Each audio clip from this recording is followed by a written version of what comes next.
Hello and welcome everyone. I am Parth Patil and we students of Podar International School Nashik are here to present an important poem in the 10th standard syllabus. This poem is The Cold Within. Cold Within is written by an American poet, James Patrick Kinney, in the 1960s. This poem is a pointed comment on the lack of warmth and compassion in human relations. None of the 6 people who by chance are caught in bitter cold agree to put in use that stick of wood. The poem, through the discriminatory acts of 6 people, tries to depict the attitude of the entire human race in general.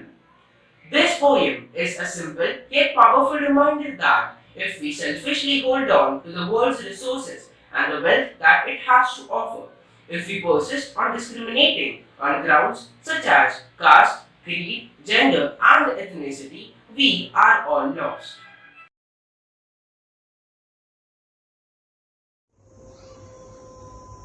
Today I am going to recite a poem in front of you. The poem's name is The Cold Within and it is written by James Patrick Kinney. So here it reads, The Cold Within by James Patrick Kinney. 6 humans trapped by happenstance in bleak and bitter cold. Each one possessed a stick of wood, or so the story is told. Their dying fire in need of logs, but the first one held us back. For of the faces round the fire, she noticed one was black. The next man looking across the way saw one not of his church and could not bring himself to give the fire his stick of birch.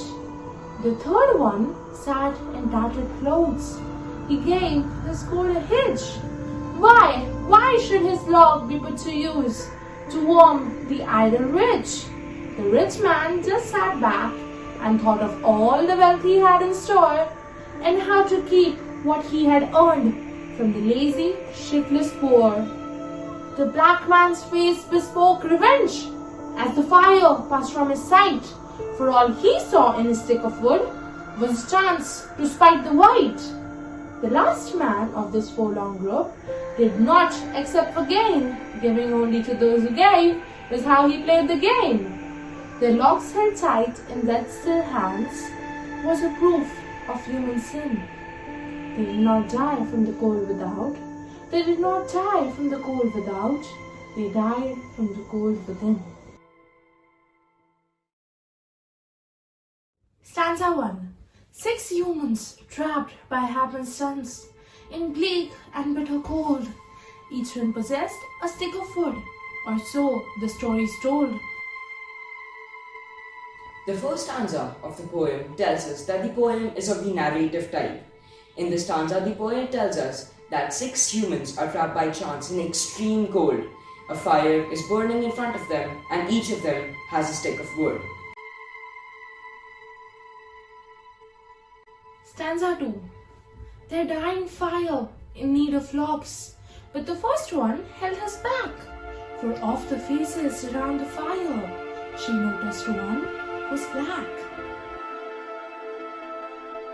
In the second stanza of the poem, the poet tells us that the fire is slowly dying and needs wood to keep it alive. In this stanza, we are introduced to the first person, who is a woman. The woman is so prejudiced when she notices a black man is sitting around the fire. This shows racism was in her heart and therefore she holds back her log of wood. Stanza 3. The next man looking across the way saw one not of his church and could not bring himself to give the fire his stick of birch.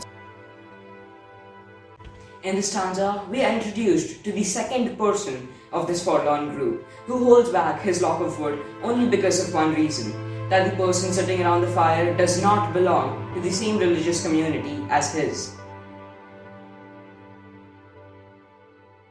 Stanza 4. The third one sat in tattered clothes. He gave his coat a hitch. Why should his log be put to use to warm the idle rich? The third person of this group is a poor man who is sitting in tattered clothes. He does not use his log as he despises the rich man sitting beside him and does not want to put his log to use to warm the idle rich. 5. The rich man just sat back and thought of all the wealth he had in store and how to keep what he had earned from the lazy, shiftless poor. In this stanza, we are introduced to the fourth person of this group, who is a rich man who is arrogant and only cares about his money and how to keep it from the poor. The rich man does not have any humanity and therefore he holds back his log of wood. Stanza 6. The black man's face bespoke revenge as the fire passed from his sight, for all he saw in his stick of wood was a chance to spike the white. The fifth person is a black man whose face looks revengeful and the only thing visible to him in his log of wood is a chance to harm the white man. The black man is so overcome with hate and revenge that he holds back his log of wood. Stanza 7. The last man of this forlorn group did not except for gain. Giving only to those who gave was how he played the game.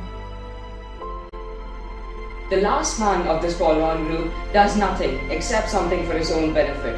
What rules him is selfishness. He only gives to those who give him something in return. He therefore holds back his log of wood. Stanza 8. Their logs held tight in their still hands was a proof of human sin. They did not die from the cold without. They did not die from the cold without. They died from the cold within. Their logs being held tight in white death, which is nothing but a proof of human sin. They do not die from the cold outside, but of the cold within themselves. The cold within here stands for the classism, racism, and the hatred that they have for each other, and die with the logs held tight in their hands.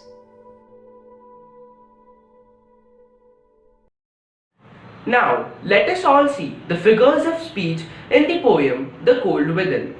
The first figure of speech is alliteration. Alliteration means the repetition of consonant sounds at the beginning of the words. For example, in bleak and bitter cold, and for off the faces round the fire. The second figure of speech is personification. In personification, inanimate objects are endowed with human qualities. For example, their logs held tight in death's still hands. In this line, death is personified. The third figure of speech is oxymoron. In oxymoron, apparently contradictory words appear together in a single conjunction. For example, the last man of this forlorn group. Finally, I would like to conclude by saying that we, the entire human race, shall throw away our prejudice, selfishness and malice and overcome the petty barriers of caste, creed, religion, etc. to make this world a better place to live in. Thank you.